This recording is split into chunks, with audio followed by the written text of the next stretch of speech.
There was a man named Johnson who lived in a small town. He lived with his wife Emma and their 3 children, George, Lisa, and Mike. George was the eldest son. He was a very obedient and loving boy. He deeply cared for his parents and always looked after his siblings. Johnson worked hard as a laborer in a factory, but his earnings were barely enough to cover their daily needs and the children's education expenses. Emma was a housewife. They couldn't afford to buy their children toys or ice cream and cakes. George understood his father's struggle and never asked for anything. But Lisa and Mike didn't understand why their wishes often went unfulfilled. One evening, Lisa and Mike were studying with George, while Emma sat nearby to help them. Lisa looked up and said, "Mom, my friend's dad bought a beautiful doll for her. I want one like that too." Mike added eagerly, "Mom, my friend has a new toy car. He showed it to me, and I really like that toy car. Can you get me one?" Emma's heart sank, but she kept her face calm. "I will try, dear," she said softly. "But for now, focus on your studies. That's what matters most." George, seeing his mother's worry, quickly said, "Lisa, have you prepared for your math test tomorrow? And Mike, let me see your English notebook. I need to check your test." Lisa and Mike got back to work, and Emma smiled faintly. She knew George was helping her by shifting their focus back to learning. In class, George was talking to his best friend Tom. "I want to get a new school bag. This one's getting old. Plus, I want to have ice cream and snacks. But I can't. My dad works so hard to support us. And I don't want to add to his worries with my wishes." Tom smiled and patted George's shoulder. "Don't worry, George. When you start working, you will be able to buy anything you want, even all the ice cream and snacks you like. For now, just focus on your studies. That's the best way to reach your goals." One evening, Emma was getting ready to go grocery shopping. Lisa and Mike insisted on coming along. Emma didn't want to take them, but finally agreed. "George, you have to come with me too," she said.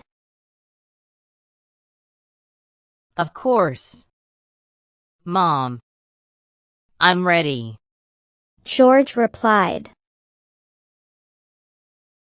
They arrived at the store, and Emma began picking out groceries. But Mike immediately ran toward the toy section, and Lisa asked for chocolate ice cream. Emma felt the stress. Please, Lisa, don't bother Mom. George said. Mike, come with me. He added. He led them out of the store. Emma let out a sigh. During lunch break in school, George and Tom were eating together. Monty and his friends came there.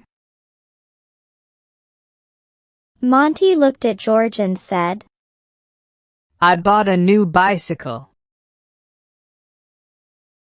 You come see it. When will you buy? Oh, I know, you can't. Because your dad works as a laborer in a factory. Monty then added, Friends, actually. My father is a manager at the same factory. So I know. His friends started laughing. George couldn't say anything. Tom quickly said, It doesn't matter if our dads are managers or workers. They work hard for us. Monty just smiled and walked away with his friends.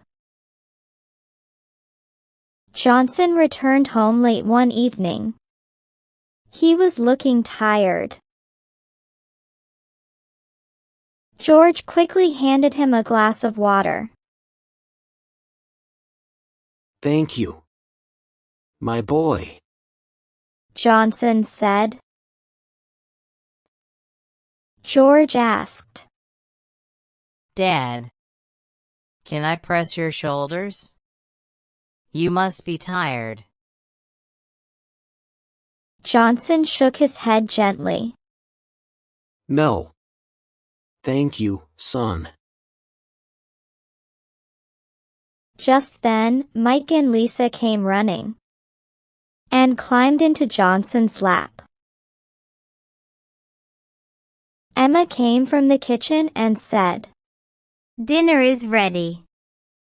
and they all gathered to eat together.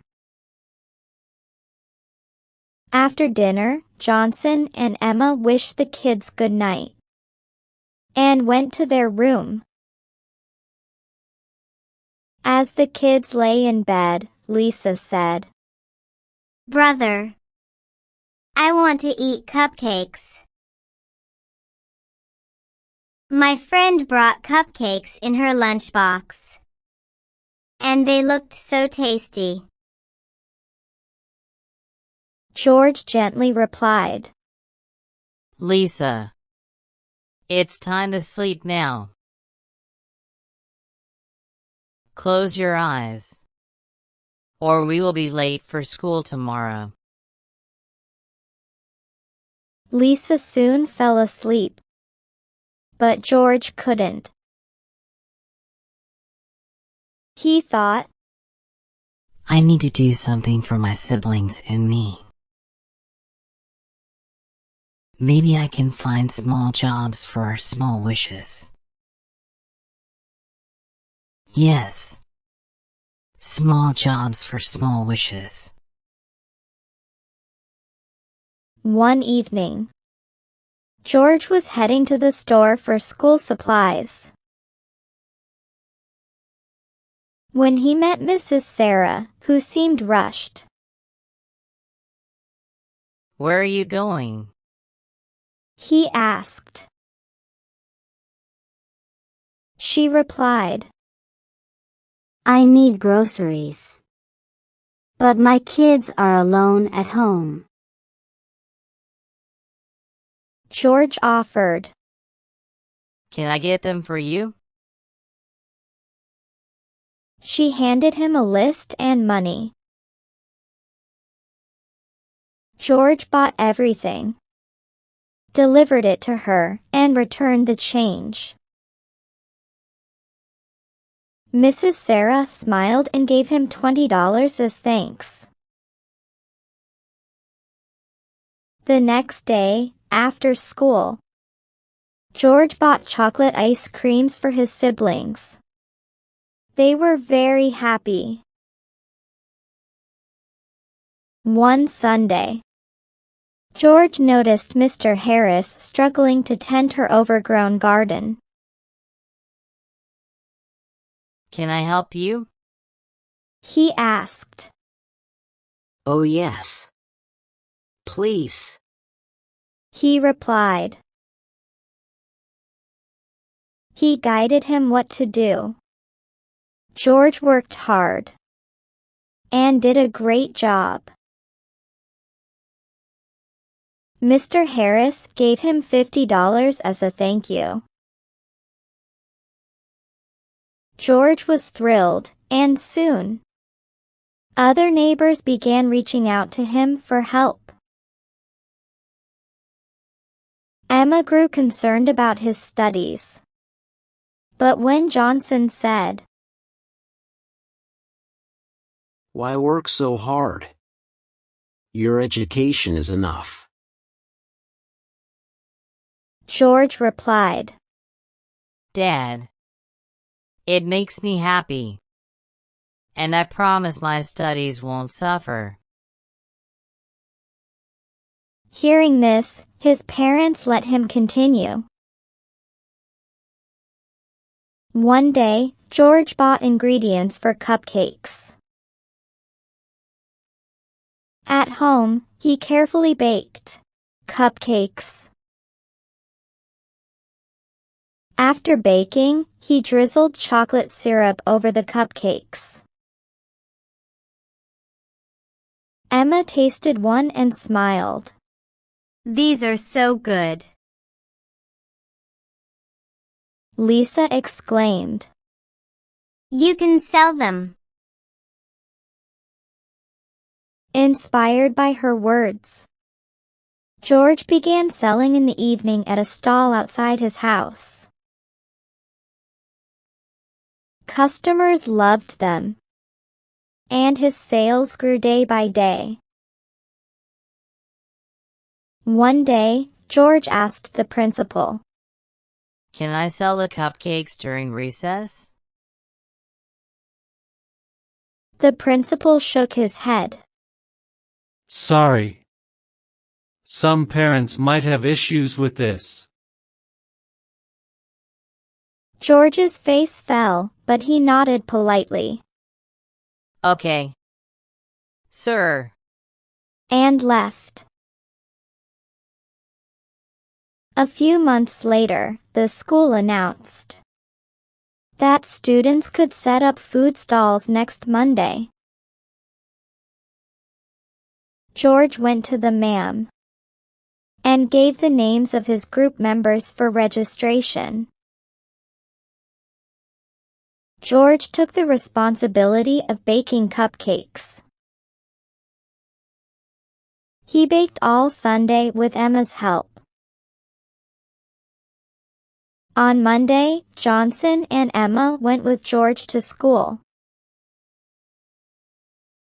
Lisa and Mike were so excited. George's group quickly set up the stall. And soon, students were lining up to buy cupcakes. Their stall was the most popular, outshining the others, selling fries, burgers, and sandwiches. Monty, with his friends, bought some cupcakes and said, Your cupcakes are delicious. You are helping your father. That's good. George and his father remained silent. but their eyes filled with tears. Later, the principal announced a donation for a charity, and George gave all the money. Monty felt ashamed. Afterward, Monty approached George and his father, tears in his eyes, and he said, "Please forgive me. I was wrong." Johnson smiled and said, Don't worry. You are like my son. George added, You are my friend. Monty. Forget about it. Moral: kindness and hard work bring success.